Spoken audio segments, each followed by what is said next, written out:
Mirë se erdhët në përballje podcast në telegrafi.com, unë jam Muhamet Hajrullah. Vazhdojmë natyrshëm me një cikël të diskutimeve që kanë të bëjnë me ekonominë, me zhvillimin, me biznesin në Kosovë, me daljen në treg të lirë të asaj që janë quajtur për bizneset, korporatat e mëdha, reagimet që kanë ndodhur. Ku është ekonomia e Kosovës? Çfarë ka ndodhur brenda këtij viti kur kemi le të themi ngërç politik? Investimet të huaja të mëdha në ngërç, gjithashtu kemi bllokim të buxhetit në Kuvendin e Kosovës për vitin 2026. Për të diskutuar për këto tema, unë sot jam së bashku me zotin Lulzim Rafuna, drejtor apo kryetar i Odës Ekonomike të Kosovës. Zoti Rafuna, mirë se po takohemi. Mirë se vjen. Vjen shumë mirë që po takohemi. Vlen të përmendet shikues të nderuar që ky podcast përkrahet nga kompania e derivateve Exvies. Ekonomia e Kosovës këtë vetë si duke ka dalë në pa zoti Rafuna vetëm në momentet kur ka kriza. Le ta nisim prej fillimit vitit, pra kur ishte çështja që ka të bëjë me daljen në treg në energjinë elektrike të kompanive dhe bizneseve të mëdha. Dhe tash në fund vitit kur kemi bllokim apo nuk kemi buxhet të miratuar për vitin 2026. Pse po i marr si krahasim, sepse po them fillimi i vitit dhe fundi i vitit, dhe ne flasim në Kosovë për ekonomi kryesisht vetëm kur ka blokada. Jemi në nëntor të 2025-s. Nëse fillim mundesh me dhënë vlerësim, çush e ke pa situatën ekonomiko-politike në vend? Faleminderit për mundësinë, Muhamet, kënaqësi jam mysafiri juaj. Për t'ju përgjigjur pyetjes tuaj, lejoni ta them me plot përgjegjësi se këtë vit ka qenë një vit me shumë sfida për biznesin, nuk ka qenë një vit i lehtë. E fillum me çështjen e energjisë elektrike qysh në muajin e mars me një herë pas përfundimit të zgjedhjeve. Kishëm një njoftim nga ana e zyrës rregullatorit të energjisë elektrike, ku në mënyrë obligative të gjitha bizneset ose 1300 biznese, të cilat të kanë punësuar më shumë se 50 punëtor apo që kanë pasur qarkullim më shumë se 10 milion në vitin paraprak në 2024 tani janë të obliguar ose kanë qenë të obliguar që me 1 qershor të dalin në tregën e hapur. Kjo i zuri bizneset në befasi, për shkak se nuk ishin të njoftuar më herët, ndërhyrjen në planet e investimeve të tyre. Disa kishin filluar investimet në zgjerimin e kapacitetit prodhuese, disa kishin plan për me filluar investime të reja ose zgjerim të investimeve ekzistuese, dhe kjo i detyroi që të ndalin investime dhe të riorientojnë ato investime në panele solare, bateri e kështu me radhë. Pas shumë kërkesa, takimeve, nuk gjetëm mirëkuptim as se zyra rregullatorit të energjisë elektrike, po gjetëm mirëkuptim as se qeveria e Republikës së Kosovës që tipet një fazë tranzicionit së paku një vit mënyrë që bizneset të përgatiten, po për më shumë përgatitur tregu, se tregun e kishëm pa përgatitur në atë periudhë kohore, ishin vetëm 3 furnizues, ishte Keku, që asnjëherë s'ka furnizuar, po ka posedu licencën për furnizim. Ishte Noa, e cila në shprehimore me shkrem ju përgjigj bizneseve që nuk është interesuar këtë vit i furnizoj me energji elektrike, dhe çka ndodhi në fund vetëm prej Keskos, si pjesë e Kecit apo biznesin Dompi Kecit, vetëm për bizneset Kesko. Dhe kështu erdhëm deri te një indikacion që po krijohet monopoli, një gjendje faktikisht u bë. Dhe kur fillun të marrin ofertat bizneset, çmimi i energjisë elektrike filloi me variu 200 deri në 400% më shtrejt se që kanë pas më herët. Muaji qershor dhe kur e kumbulu prej Keku si furnizues i fundi, që ka qenë një obligim ligjor, ndërsa që nga muaji gusht, shtator, tani tetori janë duke u përballë me shumë sfida për shkak se faturat janë duke u shumë të larta bizneseve, dhe kjo me të vërtetë i ka sjellë një situatë, si thëm, tjesh apo mos tjesh, sidomos për startupet e vogla e kam fjalën. Përveç këtyre sfidave, kishëm edhe sfidën e mos investimeve publike. Kur them mos investime publike, kam fjalën për investimet kapitale, ku ishin të para për këtë vit të investohen 900 milion, ndërsa i shpenzu vetëm 300 pak, që i bija 40% e tyre nuk është shpenzu në investime kapitale. Po ashtu në Kuvendin e Republikës Kosovës kemi mbi 1 miliard euro marrëveshje të cilat qëndrojnë që nuk janë të ratifikume, dhe shto këtu planin e rritjes që s'kemi arrit ta marrëm as para financimin, se le ma ta marrëm këstin e parë ose dytin, siç ka ndodhur tani të tretin Shqipëria dhe Malizi që kanë marrë në vendet e rajonit që kanë avancuar më shumë në reforma dhe në integrimet evropiane. Kështu që këto kanë qenë sfidat e mëdha për biznesin ton, po ashtu shto që këtë vit nuk ka pas asnjë reformë ose asnjë ndryshim të brendshëm në politika fiskale, në çështjen e arsimit, në sundimin e ligjit e kështu me radhë. Si pasojë që s'kishim një qeveri në fuqi plot ose një qeveri me mandat të plot. Kështu që këto kanë qenë sfida shumë të mëdha dhe duke ndodhur këto nuk kemi pas edhe investime të huaja, duke përjashtuar investimet që na vinë në formën e remitenca për diasporës tonë, mirë po investimet të huaja që mu hap një fabrikë me fillu një prodhem, u ngrit eksporti, nuk e kemi. Bile në ka ndodhe kundërta na ushtrit importi, që është duke shku mbi shumën e 6 miliardëve, ndërsa eksporti ka ra me 1.5, 1.6 është duke sjellë në shumën e me siguri deri në fund vitit shkon deri në 800 milion, që 3 vite rrin konstant rreth 800 milionshit. Ende nuk e kemi kap 1 miliard. Qëllimisht lash me zbërthyt e pjesën e asaj që vlerësimit që dhe si kryetar i Odës Ekonomike të Kosovës, si e ke pa Kosovën në aspektin ekonomik nga fillim viti, sepse gati jemi te pjesa e fundit e vitit. Dhe po du me shku pak në disa tema të cilat i diskutove, të cilat janë jashtëzakonisht shumë të rëndësishme secila ndër vete në këtë bashkëbisedim, në këtë podcast. Po nisim me atë që e nisëm te çështja dalja në tregun e lirë të bizneseve dhe shpjegove procesin. Por, zoti Rafuna, ne edhe sot kur po flasim, kemi probleme të ndryshme edhe me çmimin në tregun e lirë, që është jashtëzakonisht i lartë. Në anën tjetër, ka probleme të cilat dolen edhe nga kompanitë të cilat thanë që kërkuan shtyrje dhe nuk ndodhi. Pastaj është procesi në gjykata, vazhdon edhe sot me pas në gjykata. Qysh është e mundshme që çmimi me met kaq i lartë edhe kur kemi tregun e lirë, që i dashur sot ti me zgjedh, a është dikon më lirë apo më shtrejt? Dhe ku është kjo situatë sot kur ne po flasim? A ka përfundu apo është u shku që ashtu? Jo, ne nuk kemi dorëzu, është e vërtetë se çka dalja në treg të lirë ne kemi thënë shumë herë që nuk është bizneset nuk kanë kundër daljes në treg të lirë. Se tregu i lirë në vetvete ka qëllimin e mirë.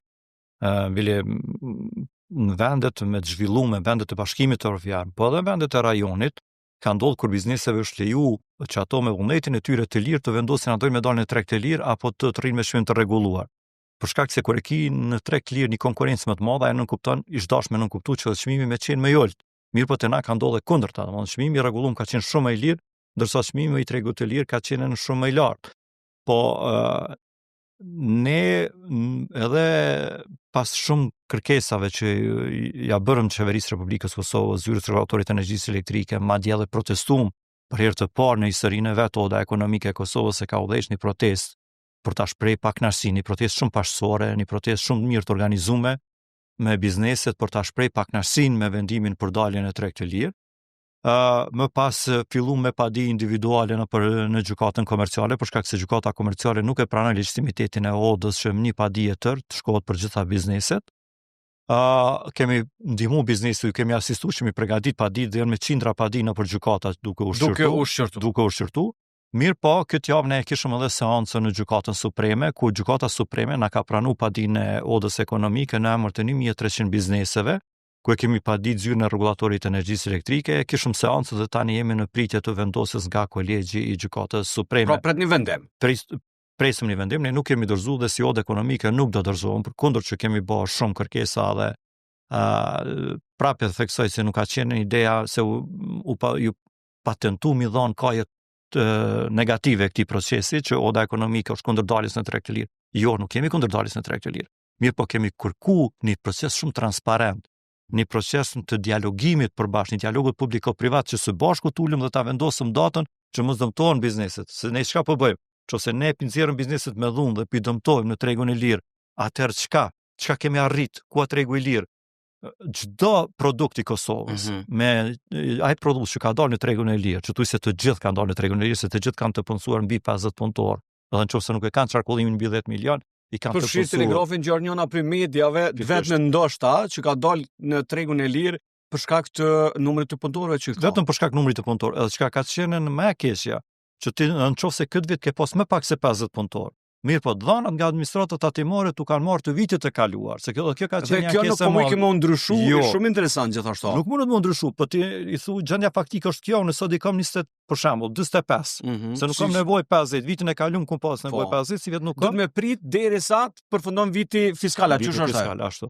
Edhe ajo pikpyetje, se këto janë në mënyrën e këshillave, po nuk ka diçka të shkruar konkrete, domethënë që ta krijon atë sigurinë juridike se kështu çën ka situatë. Pra, që shpekuptojnë, bizneset edhe di kom përcjella atëherë me shumë vëmendje deklarata të gjitha edhe qeveritare edhe të bizneseve. Pra, bizneset nuk kanë qenë kundërdalës, kanë kërku kohë. Kjo është e para. E dyta, situata e sotshme është që vazhdon procesi gjyqësor, nuk jeni duke tërheq nga aspekti i kërkesave. Fati ke që joni ishte që nuk kishëm edhe kuvend. Po ta kishëm pas kuvendin. Dhe ku më adresu çështën? Ta kishëm pas kuvendin, i kishëm pas komisionin funksional që është për ekonomi dhe energji. E qartë. Edhe në atë komision për ekonomi dhe energji, zyra rregulatorit të energjisë elektrike është obliguar me ligj që të shkojë të raportoj. Edhe ai komision ka mund të marrë vendime përmes kuvendit që ta shtyjë, ta anuloj apo të jap edhe një alternativë tjetër. Dhe këtu tash çështja është te pas daljes në treg, domethënë po thon e detyrueshme, sepse u dash me dalë. Ne dhënshme. Po, e detyrueshme, me dalë në treg, dhe pasaj pasojat, ne pom disa reagime të ndryshme, problemet fillestare e tjera. Sot shumë prej diskutimeve që unë kam edhe me biznese është te çmimi i lartë. Dhe në tregun e lirë pra është një farë lloj çmimi i njëjtë si kurse njëjtë të gjithë. Në tregun e lirë është dashme pas dikon më lirë dikon. Si është e mundshme që kjo më ndodh? Edhe çka po thon bizneset pas daljes në treg. Bizneset padyshim që nuk janë të kënaqur se kjo është një sfidë shtesë për bizneset përkundër gjitha sfidave tjera që i kanë pasur. Kjo është një sfidë shtesë, pse është më rryma energjia elektrike më shtrejt në tregun e lirë, ka shumë pikpyetje, ka shumë thashëthane, mirë po zyrtarisht ne ende nuk kemi arritur që ta marrëm pse po qëndron kaq çmimi i lartë. Pra nuk ka shpjegim. Nuk ka, ka dhe shpjegime për këtë, për arsye se kjo është e keqja që qeveria nuk ul me biznesin me dialogu. Një furnizim që ekziston nga Serbia, që është furnizim ndërkombëtar, nuk mundesh më u furnizu ka Serbia për shkak se ka bllokuar Serbia. Një furnizim tjetër që vjen nga Mali i Zi përmes Shqipërisë, ka fjalë, thashë thënë, që është bler prej një dileri të energjisë elektrike dhe e ka ngritë çmimin. Kështu që sipas këtyre ekspertave që janë të energjisë, ka mbetën vetëm një furnizim që vjen nëpërmes Maqedonisë.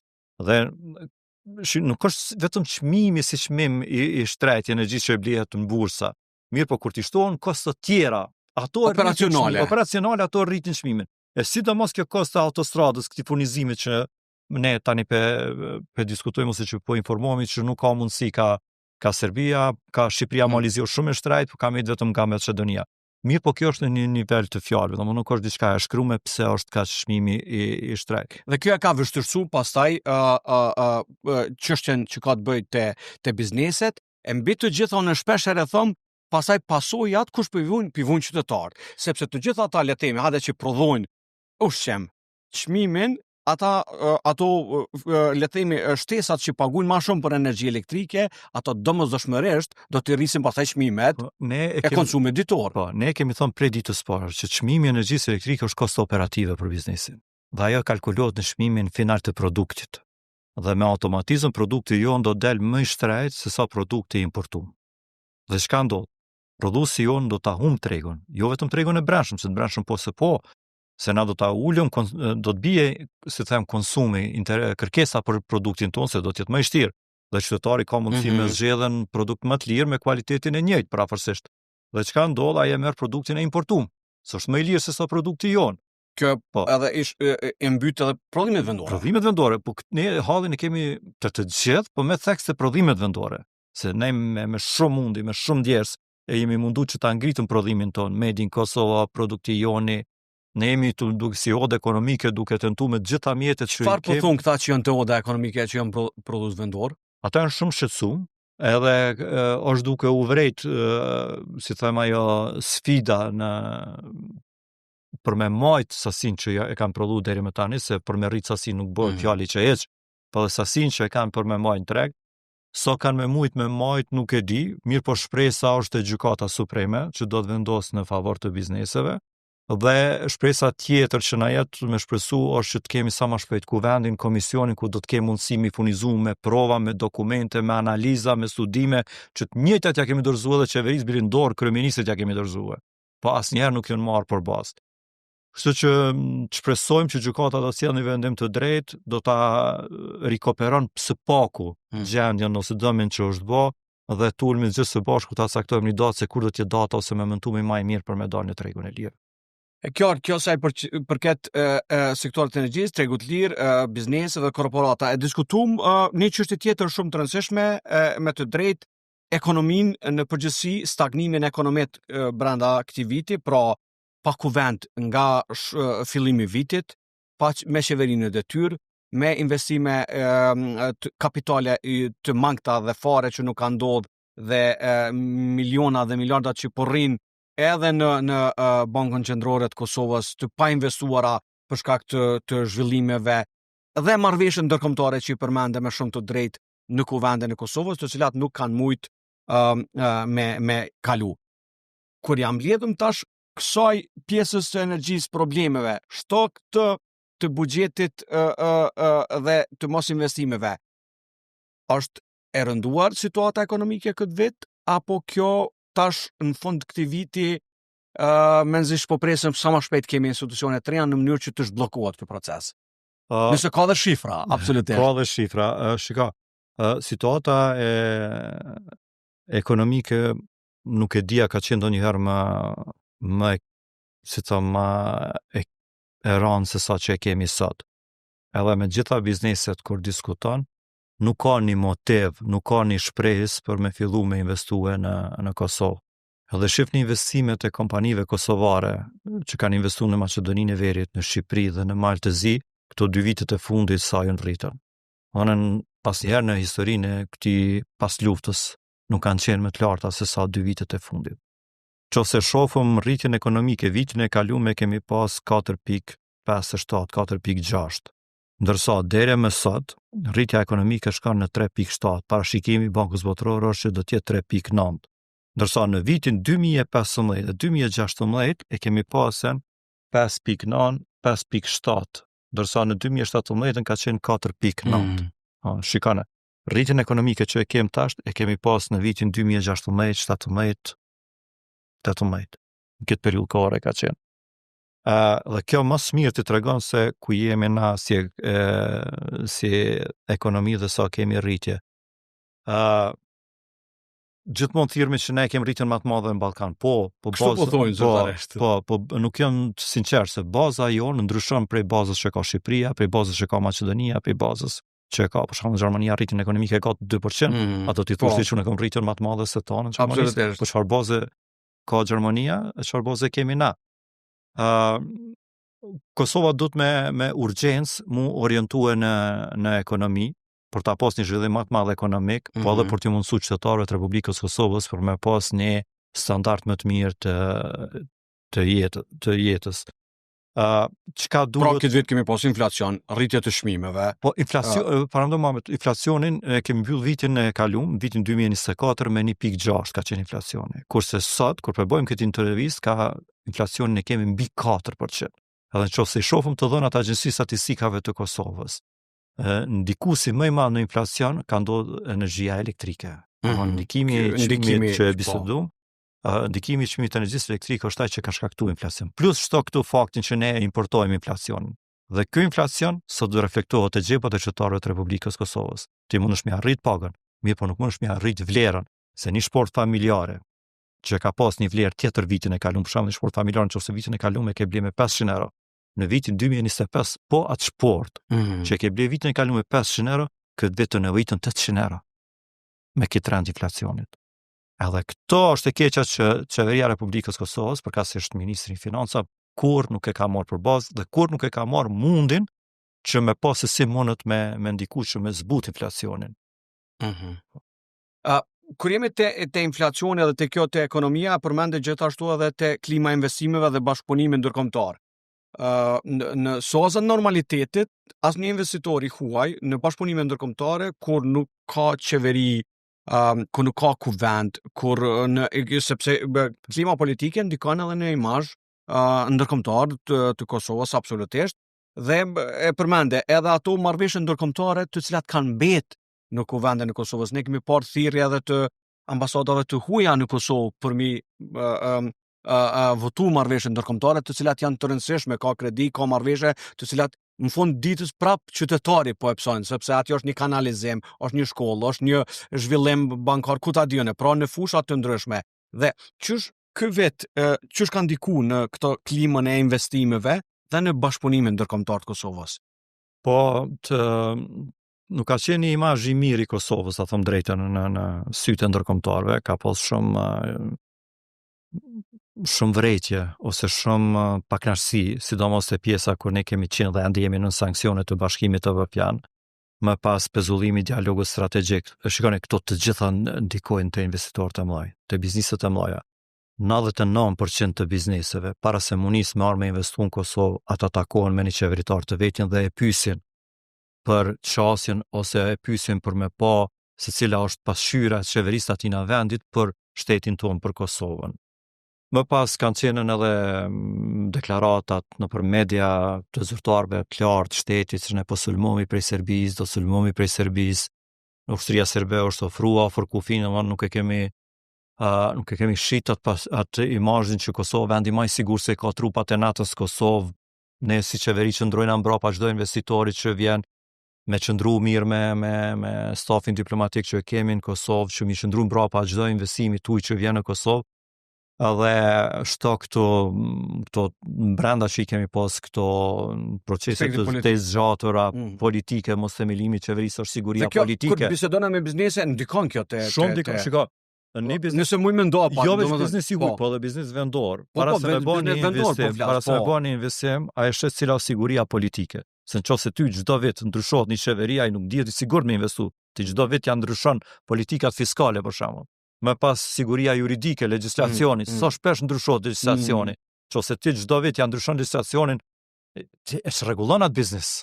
Dhe biznesi serioz nuk hin në atë ose pret thot ka dalë të shohim se çapo ndodh. Dyshim që pret. Mirë, po ne nuk e kemi kohën për me prit, nuk e kemi luksin kohën. Kosova nuk ka ide dikon tjetër, pastaj e përmendim me të drejtë. Edhe Kosova duke vujt për investime të huaja. Kto duhet ta kemi të qartë. Kosova është duke vujt për investime të huaja. Ne jemi duke vujt që ju si media më tregoni mu sekretari i Odës, unë sekretari i Odës nuk e kam pa.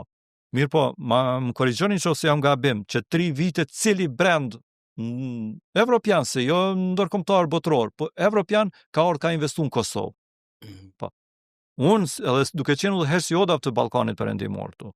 Pyetja parë që m'bëhet mua, nëse unë vim me prodhu në Kosovë, a mundesh ti me më siguru që unë pas një pengesë më me eksportu në Serbi, më me eksportu në Malzi, më me eksportu në Shqipëri, më me eksportu në Maqedoninë e Veriut. Në Ballkani kjo është jemi tregje shumë të vogla, jemi vetëm 17 milion. Vetëm 17 milion banor, 17 milion konsumator. Dhe bizneset e mëdha nuk vjen me investu për 1.6 milion banor në Kosovë sa jemi. Ose për në Maqedoni, që pak a shumë që ato jemi me malin e Zitanian edhe me pak se gjys milioni. Pra Kosova ka vujt nga investimet të huaja. Jemi ka vujt dhe jemi tuke vujt. Kosova për para mundet me ecë vetëm qofse ne arrimi me sjell investitor të njohur botror, brende të njohura botrore. Ato kishin me na ndryshu neve komplet imazhin. Po ato mas veti i sjellin edhe qindra biznese të tjera. Se nëse ty të vjen një brand i njohur, mos marr brende kështu, po nëse vjen një brand që është botror, i njohur, e i besueshëm, me integritet. Nëse ai vjen me investu në Kosovë, ai me automatizëm, ai brand bizneseve tjera ja dëshmon që Kosova është një vend i sigurt për me investu. Dhe në Kosovë mund të bëhet biznes. Politikan ton mëre ditë e natë me slajda në për ambasada, në për hotele, le të mojnë paraqitje. Nuk vjen biznesi për hatër tiksit ypsilonit. Biznesi don ambient. Don infrastrukturë. Don infrastrukturë. Absolutisht. Tani çësia jon duhet të jetë. Unë shpresoj shumë që një qeveri që do të bëhet një qeveri pavarësisht për cila parti politike, por një qeveri e re do të jetë shumë më e hapur se sa që kemi pas tash. Ta inkuadrojë sektorin privat. Diplomacia nuk udhhiqet më pe Ministrisë Punëve të Jashtme. Diplomacia ekonomike duhet të udhëheq pe sektorit privat. Biznesi është ai që sjell biznesin në Kosovë. Ai tregon ç'është gjendja reale. Dhe çka duhet në atë rast? Qeveria duhet bashkëpunim me biznesin, me sektorin privat, me odën ekonomike, që është odë themeluar me ligj dhe i ka 18.000 antar. Duhet tulë dhe ta përgatit një strategji të diplomacisë ekonomike. Dhe ne duhet të punojmë në drejtimin që të shkojmë drejt për drejt me bizneset e mëdha që ta sillim në formën e investitorit. Në termat ndërkombëtar quhet G2B, domthonë government to business. Edhe duhet të shkojmë të thojmë, më fal, cilat kushte duhet me ty plotësuar. Dhe Oda është e gatshme mi marr këto me udhëheq dhe roli Odës. Unë e kum shpreh edhe te kjo qeveri, më kanë kum thonë, më keni partner për zhvillim ekonomik të vendit. Nuk ka të bëj këto kur gjë. 24 orë 7 ditë javës partner jam për me qenë vetëm me sill investime dhe me ndihmu zhvillimin ekonomik të Kosovës. Edhe duke qenë edhe udhëheq si Odave të Ballkanit Perëndimor kemi marrë shumë njohuri dhe kemi shumë njohuri dhe kemi krijuar një rrjet. Absolutisht, për ta ndërtuar. Kemi krijuar një rrjet. Një mundësi e mirë. Është një mundësi tepër e mirë se kemi arritur me krijuar një rrjet jo vetëm në Evropë, po kemi si odë ekonomike, po kemi arritur me dalë edhe jashtë Evropës, në vendet e Azisë, ju shihni në Abu Dhabi, Dubai, kemi arritur marrëveshje, kemi arritur marrëveshje në Washington, kemi arritur në Kanadë. Kështu që kemi krijuar një rrjet, hajde, shfrytëzoni rrjetin e Odës për të mirën e ekonomisë së vendit. Hajde jem partner. Hajde tulmi së bashku ta bëjmë një strategji të ecën përpara. Nëse kishe me e rekomandu për qeverinë e ashme kushdo që jetë, tham në qeverinë, cilat janë 2-3 elementet kryesore të cilat duke pas kontaktet e brendshme edhe me prodhues vendor, edhe me bizneset dhe korporatat e mëdha të Kosovës, edhe me rajonin, por edhe ato ndërkombëtare. Çka janë 2-3 elementet kryesore që duhet urgjentisht në ekonomi të nis. Pra, e tham, po besoj që njëra prej tyre janë investimet, po ju i keni identifikuar 2-3 çështje që duhet domosdoshmërisht të nisen. Po, faleminderit shumë edhe po marr po ta them kështu me plot sinqeritet që për herë të parë pi bëj publike, Muhamet, veprimet që duhet një qeveri për me bën një kapërcim shumë të shpejtë të situatës ku jemi. E para te infrastruktura. Duhet me urgjencë te pjesa e energjisë me bën një ndërtim të ri. Tani para sa vite kemi folur për një termocentral 3, për një Kosovë 3, tani nuk është më rëndësia termocentrala, gasa, çka, po ato do të më bëni investim i madh për me pas një siguri të sistemit energjetik të energjisë. Plus do të më shtu dhe kapacitetet e energjisë alternative me erë, solare, me këto. Duhet një reformë shumë e madhe. E dyta te infrastruktura rrugore, ne i kemi autostradat. Mirë, por nuk janë të përfunduara dhe nuk mundën me hyrë në autostradat të njëra ndërkombëtarisht. Duhet përfundoj kjo pjesa që ka me të afër Prishtinës deri në Merdare, deri në Kufi, duhet prej Arllatit të lidhet te Lipjani, të mbyllet bota autostradë mbyllur, jo të lidhet me magjistrale, do të shkputet pe magjistrales.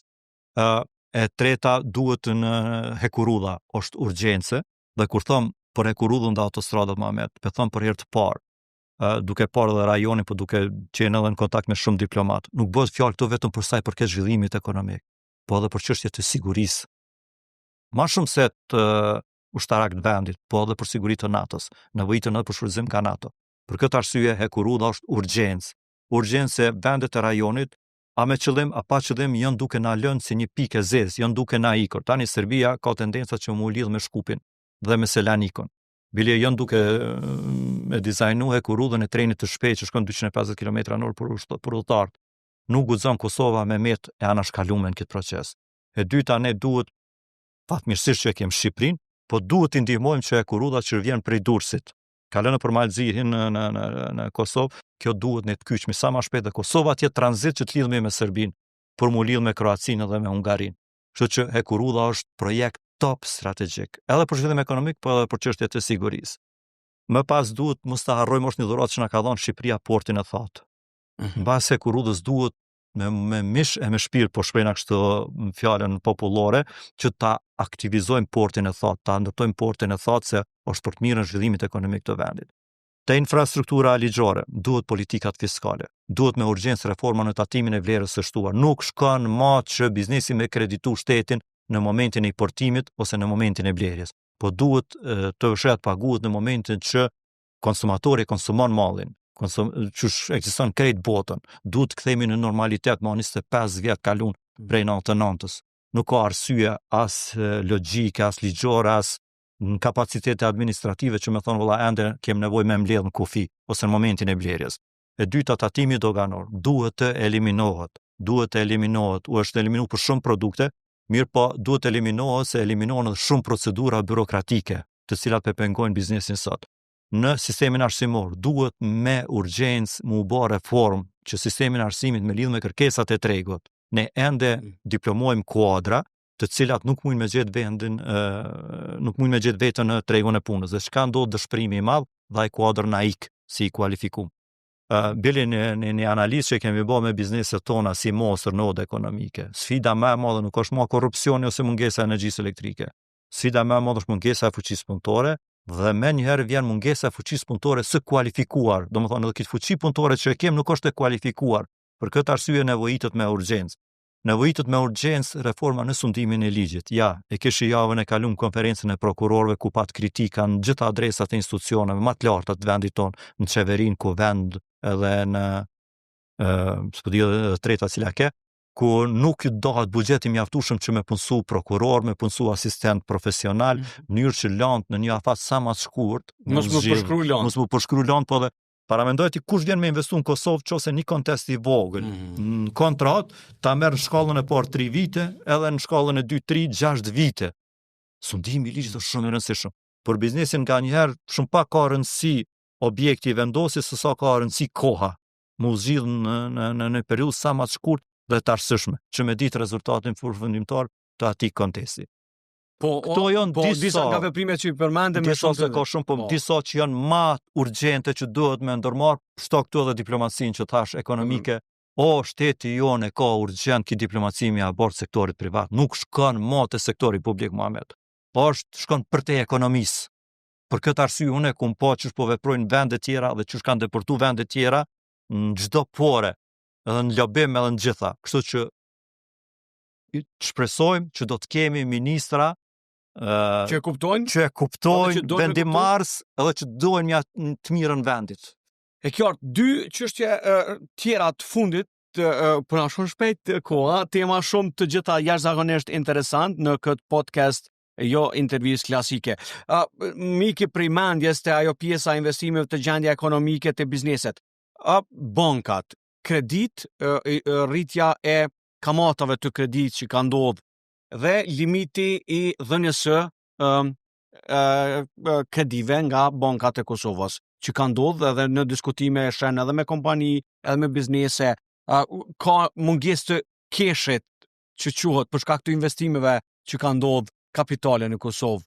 Ka ankesa nga bizneset për mënyrën edhe të kamatave dhe të mosmarrjes së kredive brenda këtij viti? Jo, nuk kemi pas ankesa. Fatmirësisht bankat bile unë them me plot krenari që një sektor ku Kosova më shumë ti ka pas investime kualitative është sektori financiar.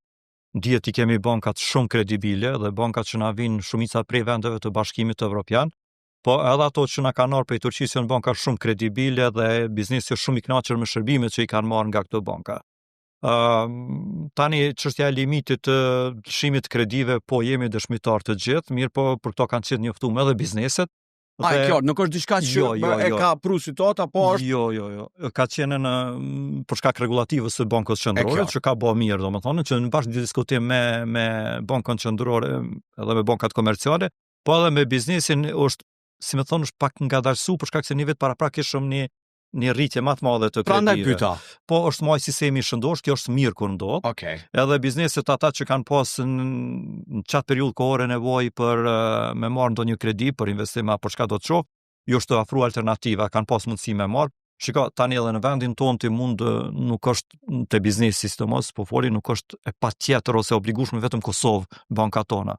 Bizneset tona çash kanë arrit një start lartë zhvillimit, edhe çash që kanë pasqyrën e pastër dhe janë të kërkuara dhe kredibile, që nuk e kanë problem sot këto me shku në Ljubljanë për shembull, ose në Zagreb ose në Minhen, në Berlin, me kërku drejt për drejt kredi prej një bankës një vendit Bashkimit Evropian. Sepse i përmbush të gjitha. I përmbush gjitha kriteret, gjitha kushtet, edhe janë biznise që vetëm është Kosova, bile është për lakmi që borxhin e keq e ka 9-2%, që nuk e kanë as vendet e Bashkimit Evropian.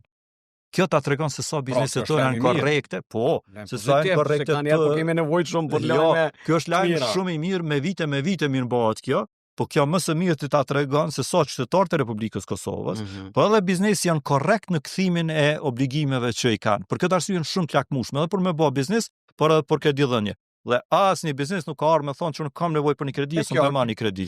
E bona si pyetje sepse ka shumë diskutime dhe analiza, tani po kanë mirë që filluar sqarove nga ana e perspektivës të diskutimeve që kanë fillu banka të dorën zemër, por duhet me punu banka qendrore më shumë me Kuvendin e Republikës Kosovës, që është në gjumë për shkak të probleme politike. Pikërisht, ato duhet me pas se çka mundet më shumë i ofru bankave që ato me ul kredin. Për shembull, zgjidhja shpejt e kontesteve, nëse lindin, ajo ndihmon shumë, ose te hipotekat për shembull, ose marrja e një pjesë të barës nga ana e fondit për kreditim, rritja për shembull fondit nga ana e qeverisë dhe fondit e më pas me gjykata komerciale ka kry punën e vet në këtë aspektin e obligimeve që i ka për mi kry.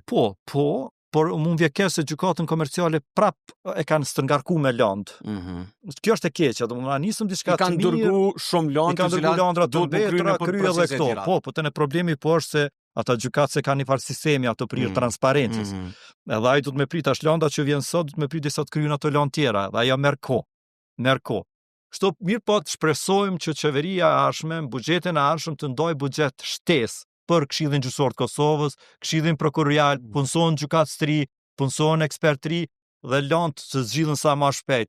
Duhet me pa edhe mundësinë, për shembull ka ndodhur kum dëgjuan në Maqedoni ka ndodhur, qeveria maqedone para sa viteve ka kriju një task force dhe i ka mbledhur të gjithë gjykatësit që kanë dalë në pension. Se nëse ka dalë pension për shkak të moshës, ai ka pas aftësitë edhe profesionale, po edhe mundësitë për me punu ende.